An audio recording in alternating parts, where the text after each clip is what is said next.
Now I'm gonna tell some of you something that I have never told anyone in my life before. When I was little, I specifically remember having my mom cut up with scissors little jagged holes in my shorts so that they would look just like the Hulk's. Once I got those shorts, I would run around shirtless and beat all of my stuffed animals into next week. Honestly, I'm not gonna lie, it was my daily routine. Some of you grew up as kids, probably going outside, riding the bike with your friends, you know what I mean? Probably even doing something you shouldn't have, like doorbell ditching or something, but you know, not me.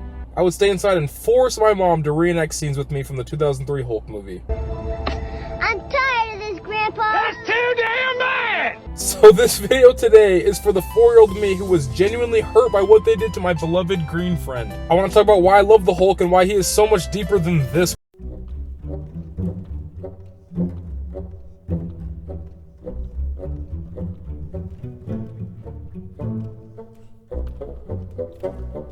Will be way more than just superhero movies one day. If you were to ask anyone from the 1980s to the early 2000s who are the top 3 Marvel characters, everyone would say Spider-Man, Wolverine, and the Incredible Hulk. So what the happened to my boy? Before I talk about why I think the Hulk fell off, I kind of want to talk about what people think of the Hulk now and how it's honestly so embarrassing of just his whole character right now. People see Hulk as the guy who got beat up by Thanos. Hulk's one thing is his strength, and if he can't even beat someone who's supposed to be less strong than him, what is the point of him? I remember sitting there with my jaw open, seeing Thanos just body slam and give Hulk the 1-2 Mayweather over and over and over again. Loki even set my boy up with the toughest intro ever. Well, for one thing, I'm not Asgardian. And for another, we have a Hulk. So, after Hulk gets treated like some side hoe, he decides to not show up for the entire movie. Yeah, no, I said it. Hulk got beat so badly, he decided not to come back out. Doing good, Pat? Really, really good. Really good. Do you plan on helping out? I'm trying. You won't come out. That's suspicious. And honestly, that's my biggest complaint here is who's writing these movies? That's like Batman pulling out a gun and literally shooting someone. I can act like an animal, ain't nothing to it. Gangsta rap made me do it. Gosh dang it, Snyder, bro, come on. Now we fast forward to Endgame, and now Hulk is Professor Hulk, and when I tell you, I have a steaming hatred for this character. I genuinely mean it. The point of Hulk's character is supposed to be the exact opposite of Bruce Banner. He's supposed to be dumb, he's supposed to be strong, as Bruce Banner is weak, but is very, very smart. And I hate the best of both worlds speech he gives. It's not. It's the whole point of the Hulk is having that Bruce Banner Hulk dynamic. I'm telling you, they literally slashed this character. They did him so dirty. Now that I got the MCU rant out of the way, I want to talk about 2003 Ang Lee's The Hulk. But before we completely dive into the movie, I kind of want to talk about the guy who was in charge of the film.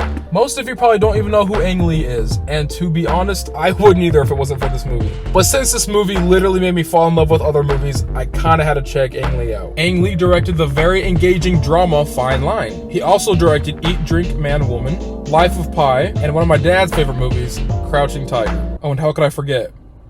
Brokeback Mountain.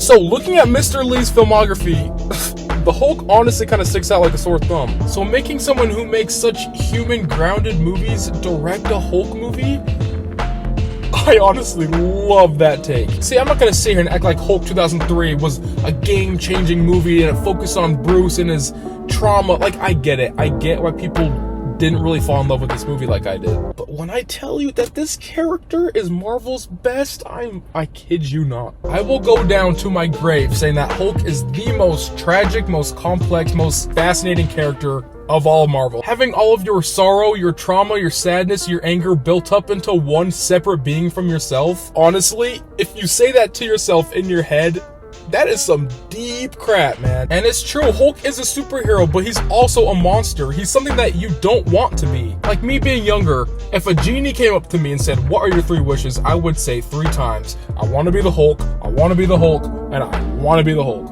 But honestly, growing up and being old now, I think Hulk is the last superhero I'd ever want to be. Whenever you get overwhelmed with emotion, whenever you get angry, whenever you get sad, whenever you get a little too excited. Wait, we can't do this. My point is that being Bruce Banner has to be the scariest thing ever. How do you think you could ever have a family? How do you think you could ever be around kids? How do you think you could ever be around in public? So the film starts out when Bruce is young. He's with his dad. His dad's a very smart scientist who came up with kind of a healing pathogen that helps its host heal quicker. So he injects it into Bruce to see kind of the outcome. It's actually so sad. He sees that nothing happens as he's a baby, but he sees whenever he gets angry, he starts turning green. Fast forward a little bit more, his dad gets in trouble with the military, a lot of yada yada happens. His mom ends up dying right in front of him. His dad's a big part of it, and honestly, what an opening. So we fast forward to Bruce, and look at this guy's I love how he just rides his bike to work, man. It's such an awesome, and holy crap, is that the first Hulk? Bruce gets exposed to gamma radiation that should have killed him, but since he had that pathogen that his dad gave him, it transforms him into the Hulk.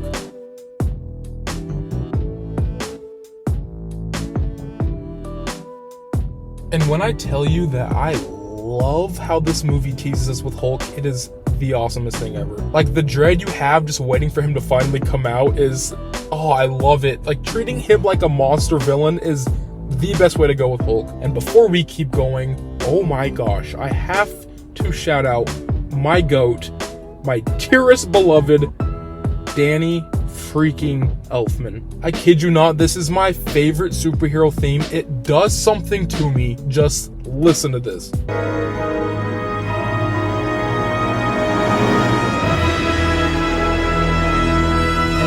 Not only is it incredibly nostalgic because I've watched this movie 1,000 times, but it just sounds so good. It gives every emotion I think Hulk has. It sounds sad, but it also sounds triumphant, and it just sounds so strong. His dad has this weird obsession with Hulk to where it's like he wants his powers, but he doesn't understand how strong Hulk really is. So as they're fighting at the end of the movie, we get this scene. Sleep now, Bruce, and forget forever. Struggle no more, and give me all of your power. You think you can live with it? Take it! Take it on! This, to me, summons up Hulk in 5 seconds. Bruce Banner doesn't want to be Hulk, but saying Hulk that he doesn't want to be Hulk himself, I think says enough about the character. I like to think that Hulk knows what he is. I think he knows that he's the embodiment of the anxiety of Bruce Banner. I think he knows that he's the embodiment of anger, of sadness, of everything that Bruce doesn't want to be. That's what Hulk is, and I think Hulk knows that. You found me. You weren't that hard to find. Yes, I was.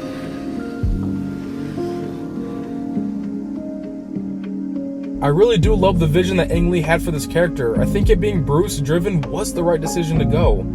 It seems like I was about to touch my alter ego, that monster that I never really deal with, like face to face. Well, guys, it's really late right now. I probably stayed up all night editing this video, so I'll probably catch you guys later. But yeah, click on this video above. It's kind of similar to this one, I think. Good night.